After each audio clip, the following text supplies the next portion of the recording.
proposed in Congress by one congressman whose name I can't remember, but you can Google it and find it. It went through debate, divisive debate, with opposition of anti-federalists or people opposed to strong federal government, and with opposition claiming that they thought this gave too much power to the federal government to proclaim such a holiday for the whole nation, for all people, that wise government saying that people should give thanks and praise God and sort of giving a special day for it. So they felt this was up to the states and not something the federal government should be doing. And they also felt that it was sort of imposing religion on people in a country made up of separation of church and state. What's the government doing saying that people should take a day for giving thanks and prayer to God? So there was opposition there, similar to what we may find today. But it passed. And so then George Washington made his proclamation, specifically stating that after passing both houses of Congress, we declare this day to be a day of giving thanks and prayer to God. And he went on to state how we are all subordinate to the Almighty Supreme Lord, and we give thanks for everything that He has done for us as individuals and as a nation. It wasn't a long speech, maybe 4 or 5 paragraphs, something like that. So that's when it all begun, and then of course there's been presidents and leaders in this country since who have given some special emphasis to it. But that's where it all begun. So then I thought I would write up a little giving of thanks myself and offer that on this day, since even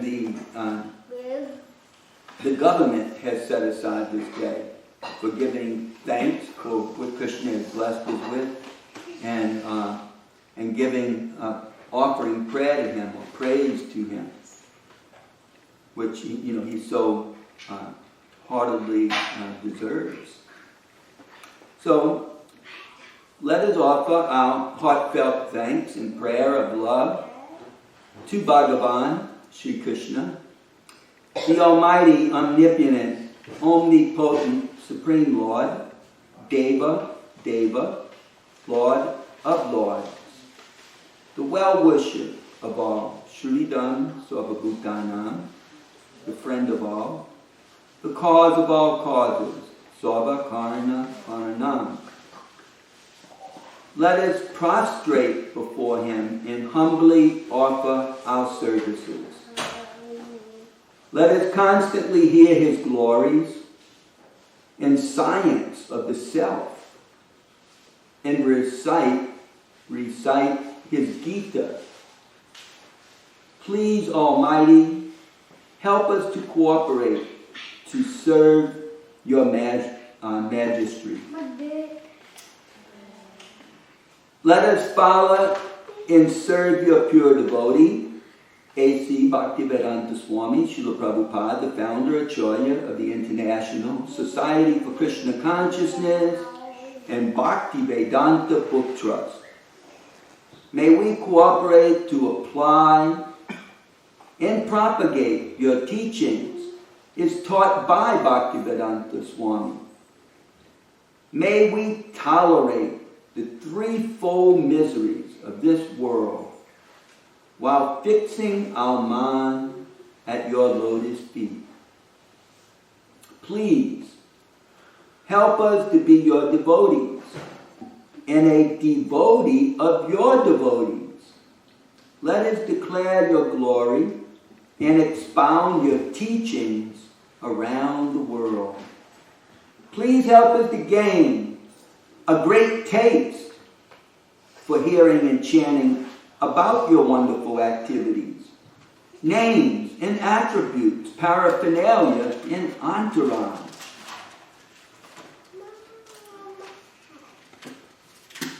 all the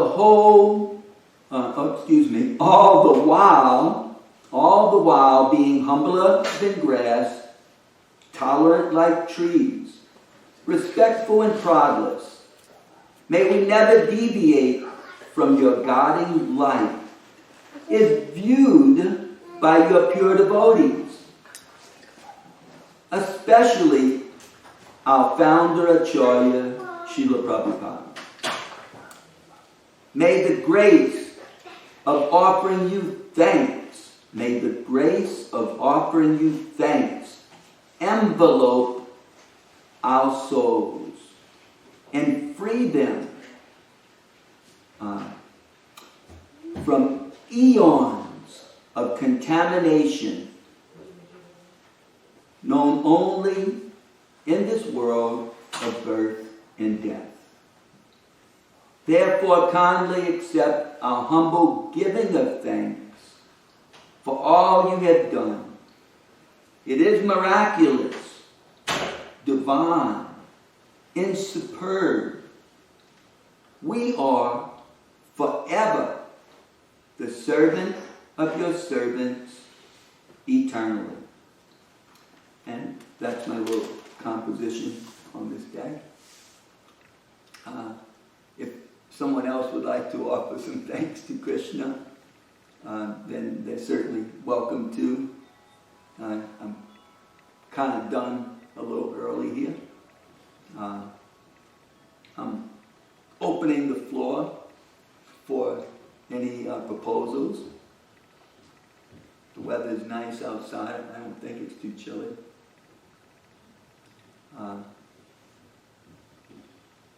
Mother Madhava Priya.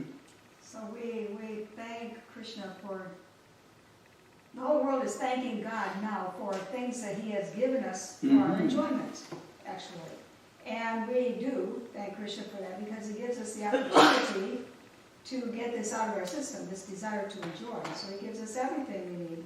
But our real purpose is to learn how to give it back to Him so that we don't consider it ours, we consider it His, and we surrender everything back to Him in sacrifice in all kinds of ways to, again, return to His lotus feet and serve Him forever, because He's the Supreme Lord. So maybe now on this day we thank Him for sending Srila Prabhupada so that we know about this and know how to do it. How to give back. Yeah, in the Upanishad it states, Isavasham idam savam yakin cha jagagat yam jagat tam tekena tekena bunji ha madriga kashaswidana. Everything animate or inanimate within the world is owned and controlled by the Supreme Lord. One should therefore accept only those things necessary for himself, which is set aside as his quota, and not other things, knowing well to whom they belong. So in Vaishnava Vedic culture in general, the children, especially the boys, were trained up as humble brahmacharis, celibate students, who understood that nothing belongs to us. It all belongs to Krishna, and we should humbly serve. And they, whether coming from a king's family or any other family, serving in the spiritual master's ashram, they would offer everything to the guru. In those days, they would collect alms and bring them back to the guru without taking anything for themselves. And that way they lived anywhere for 25 years with an emphasis on developing good character, learning to be detached, and having knowledge why one would be detached. How things are temporary in this world, it belongs to God, we should offer it back to Him. So in the course of learning how to offer back to Krishna, we see that everything's Krishna's and we offer it back to Krishna. An example is when we offer oblations to our forefathers in the Ganga, we offer oblations to the Ganga. We offer her Ganga water. Or we may offer a lamp to the sun god. So certainly all light and fire is coming from the sun, but here we are offering the sun some light and heat. And we're offering Ganga her own water. So we're simply taking and offering back to Krishna. So we take what we need. Krishna provides. He provides shelter, food. We take that food and we offer it to Krishna. And then we take what Krishna leaves there is the remnant of sacrifice, the prasad. So we're taking, but we're taking what Krishna is giving. Everything belongs to him and he's giving it. He's made this wonderful arrangement. He's made such an exquisite society. It's not that in his spiritual world that there's not a variety of life like we experience in this world. But there, Krishna is enjoying with his friends, devotees who playing like friends, or he has his not only boyfriends but girlfriends. He has his aunts and uncles and parents. He has his devotees that relate to him is their master, and they're his servants. So all these relationships Krishna has. And in his Vaikuntha worlds, where there is no anxiety, his Lord Vishnu, everyone is relating to him as the great master. And they all have wonderful feelings of awe and veneration. Something like is exhibited by other religious institutions in the world. As God is more of a figure of offering respect and praise and veneration. And we stand in awe of him. He is so great. So in Vaikuntha, Vishnu is served like that. His opulence stands supreme. And the whole world is just full of opulence. And his devotees are full of opulence. And they're simply offering that opulence back to Krishna. Krishna blesses all the devotees with these beautiful Gandharva-like voices. And what do they do with those voices? But they offer praise to him. He, blesses them with brains that are more powerful than all the computers put together in the world. And what do they do with those brains? But they utilize them in Krishna's service. So there's a variety of life in those spiritual worlds that go far beyond our accomplishments in this world. Even in greater times, even in times when people lived long and they could easily enter into meditations and they could perceive very clearly the difference between their self and their body. And they could tolerate the forces of nature. Whereas in this day and age, we don't have a long life. Many of us, all of us are unlucky in various ways. The world is prone to sickness, therefore the health industry is huge. There's just so many problems in this age. It's not easy to enter into meditation for very long. We're dragged back into having to earn money to pay bills and to help ourselves and others in a material way. So in this day and age, it's a lot more difficult, but still our wonderful accomplishments, they are very small compared to the accomplishments that are in the spiritual world. But yet the spiritual world is full of that same variety of life, but without the problems that we find in this world. Still, this world comes from Krishna, and although it may have problems, we can offer those problems back to Krishna too. We can solve problems like everybody has to do every day of their life, practically speaking. we can do that as a service to Krishna. This is what confronts us. It is our duty. Therefore, let me do it for Krishna. That's how Krishna teaches in his Gita. Let me do what I'm doing for Krishna. That will make us detached from the result, which generally causes tons of anxiety and weight on our shoulders. You know, if we don't perform, if we don't execute up to people's expectations, then, you know, then it's a cause for anxiety and pain. But if we can learn to become detached with knowledge, meaning that we execute those duties to the best of our ability, and we learn from whatever mistakes we make, and we become as good as we can at what we're doing for Krishna. Then, in a more devotional type of mentality, even though we may appear to be doing the most ordinary thing, because we're doing it for Krishna, it has substance, you know, far beyond what we can perceive. So that is just the teaching of Krishna's Gita, to learn to do our service for him.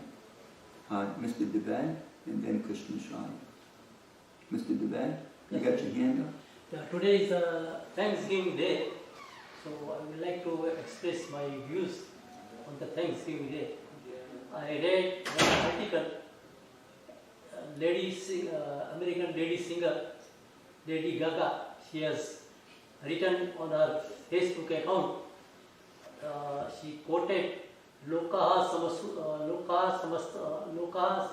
sukhino bhavantu. That is from Gita. So many people, 50,000 people, they share that slok, and then some people they confuse also, those who doesn't know. So the meaning of this Lokaha samasta sukhino bhavantu, that means all world should have peace and their independence. She says she is together with them, and she is well-wishing, and she is trying to help whole world wherever she can help them. The second thing I am listening is that what are you grateful for? So we are grateful for Krishna. Krishna has given us Prabhupada. Prabhupada has given us ISKCON, and that is why we are all sitting, listening, and enjoying Thanksgiving. Thank you so much. Hare Krishna. Thank you, Mr. Deved. Yeah, Krishna Shai. Similarly, being thankful to Krishna for giving us our founder Acharya that started the society, the International Krishna Consciousness, where we can be here and know and learn these truths and the absolute truth, Krishna. There was a verse today in the Bhagavatam class, which was 266 in the Srimad Bhagavatam, that referred to a verse in the Bhagavad Gita, 1041. Know that all opulent, beautiful, and glorious creations spring from but a spark of my splendor. All glorious, and that's the verse. And then the purport by A.C. Bhaktivedanta Swami Srila Prabhupada, all glorious and beautiful existence should be understood to be but a fragmental manifestation of Krishna's opulence, whether it be in the spiritual or material world. Anything extraordinarily opulent should be considered to represent Krishna's opulence. And so to know Krishna, as he says, of mountains, I'm the Himalayas, a fish, I'm the shark. We can learn about Krishna by seeing all these beautiful things that are here, but our object is to go back to Godhead and detach from this world. But we can be thankful that he sent these beautiful things so we can know about his glorious opulence. I am the ability in man, Yeah. he says so. We're simply recognizing Krishna. Yeah. Anyone else? Anyone else? Going once?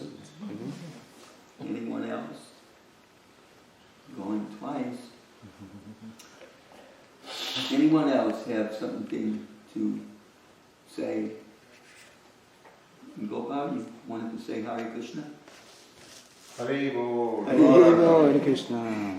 So it's 1 o'clock, so we made it on time. So until we get the feast together, bring it out, everybody can simply, relax and temple in here. You can say your little prayer to Krishna, and I'm going to go outside, see if I can help and get this little feast together. Jai. Prabhupada ki jai. Hare Krishna. Jai.